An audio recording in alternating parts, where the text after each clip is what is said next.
네, 안녕하세요. 2차 전지와 테슬라에 올인하고 있는 일라건이라고 합니다.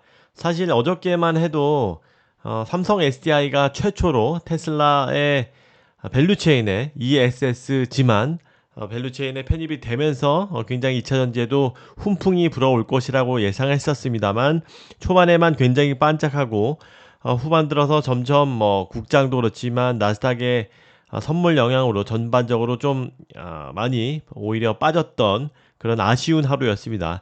사실 좀 눈 감고 생각을 해보면 2차 전지가 제가 뭐 일희일비해서 뭔가 말씀을 드리는 건 아니지만 최근에 많이 급등을 한 영향에 이후에 급등 영향 이후에 거의 2차 전지가 한 2배 가까이 다 올라줬었죠. 물론 이제 약간의 소재별로 조금씩 차이는 있지만 그런 것들이 어느 정도 안정세 또는 약간 이런 더 추가적인 모멘텀을 기다리고 있는 상황이긴 합니다. 그런 상황에서 어저께는 좀 좋은 이런 것들이 소재가 되지 않을까라는 생각을 했었는데 오늘 아침에 또 하나 뭐 발표가 된 게 있습니다. 그것은 바로 우리 애널리스트들이 너무나 가장 리스크 포인트로 이야기했던 미국 전기차 침투율 신장률입니다.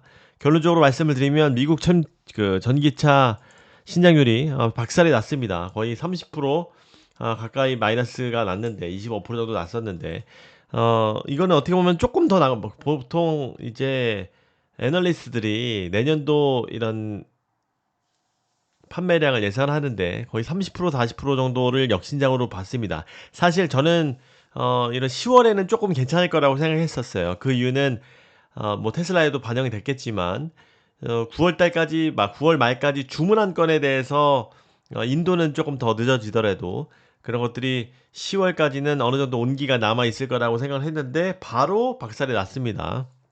그래서 조금 읽어보면 10월 미국 전기차가 95만 대 그 YOY 25% 역신장 지난달 대비해서 42% 역신장이 났습니다. 물론 8월, 9월, 7월, 8, 9 다 3분기는 굉장히 좋았고 특히 9월 달에는 뭐 2, 30%씩 그 미국 전기차가 신장을 해줬었죠. 그래서 선수요 집중 효과가 소멸된 영향이다. 테슬라 같은 경우는 그래도 선방했습니다. 마이너스 11%. 요것들이 아마 그것 때문일 거다. 수요가 전달에 워낙 많이 늘었어서 그런 것들이 지금 주문한 것들이 일부 물량이 10월 초에 됐기 때문에 이것들이 좀 더 악화될 가능성이 있습니다. 어쨌든 테슬라는 굉장히 선방을 한 겁니다. 11%면. GM도 10%. 왜 그러냐? 지난달에는 완전히 다른 애들은 좀 더 작은 애들은 아무래도 8, 90%씩 신장했는데 지난달 대비해서 조금 덜 떨어졌다는 이야기입니다. 또 테슬라 제가 옹호하고 그런 건 절대 아니고요.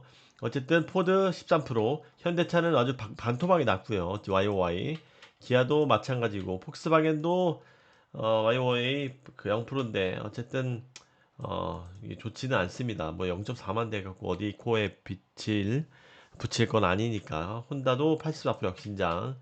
그래서 애널리스트들이 추정치를 보통 이제 내년도 전망치를 내기는 하는데 이런 것들을 미국 침투율을 굉장히 뭐 한 자릿수로 볼 확률이 높고 미국 전기차 수요 전망을 크게 하향할 것이다. 지금 요약을 하면 EV는 완전히 개박살이 나고 있습니다. 물론 근데 유럽도 지금 조금 뭐 테슬라의 어, 수출치를 보면은 유럽도 조금 이번 달에는 좀 주춤할 걸로 예상이 되고 있습니다. 그래서 약간 EV가 유럽하고 중국은 괜찮고 미국은 조금 박살이 날 것이라고 예상했는데 미국이 박살 났습니다. 그래서 내년도 전망치를 그 기준으로 밸류를 측정하고 하는데 굉장히 의심을 받게 됐다.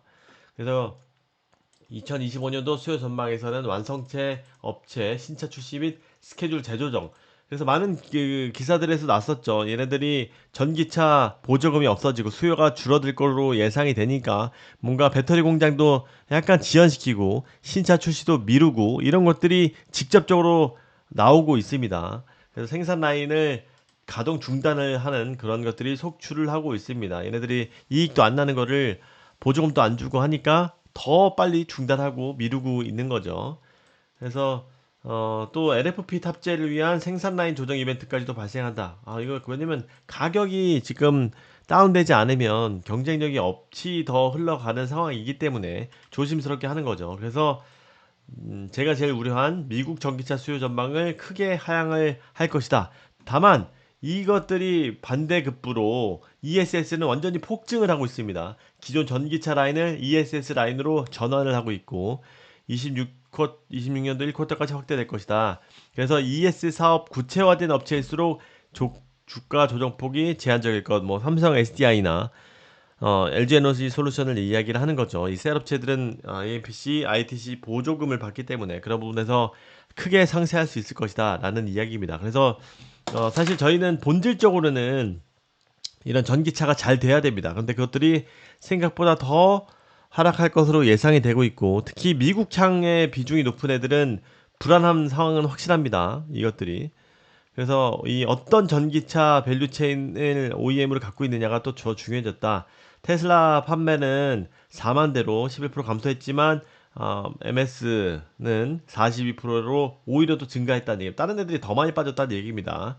물론 이것도 또 11월 판매량을 또 지켜보긴 해야 됩니다. 그래서 이런 것들을 들고 이런 지금 오늘 에코프로비엠 같은 경우도 실질적으로 한 450억인가요? 어쨌든 큰 흑자를 냈는데 예상보다 더 좋게 나왔는데 실질적으로 환입하고 인도네시아 이런 지분 이것 때문에 좀 더 오버해서 나온 것 같고 가동률에 굉장히 문제점을 겪고 있다. 당장의 ESS 수요를 맞추기 위해서 NCA도 이렇게 집중해서 출고해서 출하량이 늘고 100% 정도 증가했다라고 했죠. 그렇게 해서 나름 선방을 했습니다만 지금 거의 BEP 수준 영업으로만 하면 BEP 수준을 맞추는 정도가 양극재 업체의 현실인 것 같습니다. 그것들이 지금 매출로 나오고 있는 거죠.